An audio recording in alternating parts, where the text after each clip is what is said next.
ఆయన మీద పడ్డ ప్రతి దెబ్బ నువ్వు చేసిన పాపానికి చెల్లించాడు. నువ్వు మరలా నీ పాత స్థితిలోకి వెళ్ళిపోతున్నావా?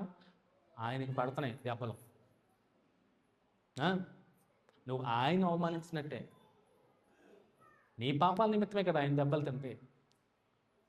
ఆత్మీయ చచ్చిన స్థితిలో ఉన్న నీ కొరకే కదా ఆయన దెబ్బలు తింటే. సిలువు మీద వేలాడింది, రక్తాన్ని కార్చింది, రెండారు చేతుల్లో మేకులు దిగ్గొట్టుకున్నాయి. నువ్వు మరలా నీ పాత స్థితికి వెళ్తుంటే మరలా నువ్వు రెండోసారి క్రీస్తుని సిలువేస్తున్నావు, సిలువుకి ఎక్కిస్తున్నావు. ఆలోచన చేయండి. మరలా నువ్వు పాపం చేస్తావా? ఒకసారి జ్ఞాపకం చేసుకో.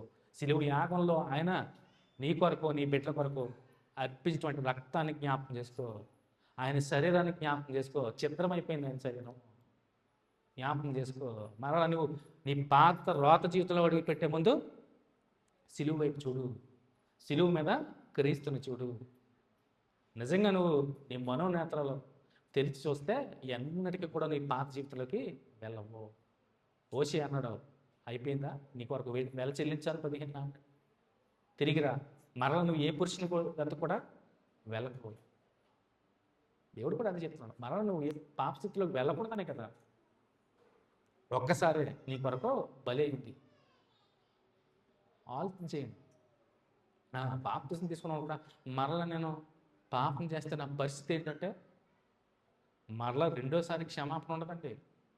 ఎప్పుడైనా ఆలోచన చేస్తారా? బాప్తిసం తీసుకున్న పాపం చేస్తా మళ్ళీ అంటే దేవుని మాట వెనకన్నా మీరు త్రోవ తప్పిన మార్గం నడిస్తే ఎలా ఉంటుందో తెలుసా? క్షమాపణ ఉండదు. కానీ ఒకటి గుర్తుపెట్టుకోండి, మరలా క్షమాపణ రెండోసారి, మూడోసారి, నాలుగోసారి క్షమాపణ ఉండవండి. గుర్తుపెట్టుకోండి. దేవుడు మేము తప్పు చేసేసి మేము ప్రభువానికి మోకాలు వేసి కన్నీరు కాల్చేస్తే క్షమిస్తాడు అనుకుంటాము. క్షమాపణ ఉండదు. కానీ నీవు ఒక్కసారే నీ పాపాన్ని ఒప్పుకొని నీ నోటితో క్రీస్తుని అంగీకరిస్తావో అప్పుడే నీ పాపాల నిమిత్తం చనిపోయావు.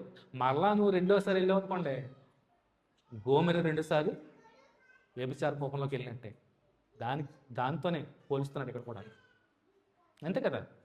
నువ్వు మరలా నువ్వు తిరిగి పాప జీవితంలోకి వెళ్ళిపోయావంటే పాప జీవితంలో గోమెరలాగా నువ్వు కూడా, గోమెర ఎలా అయితే వెళ్ళిందో తన పాత జీవితంలోకి నువ్వు కూడా వెళ్ళిపోయినట్టే.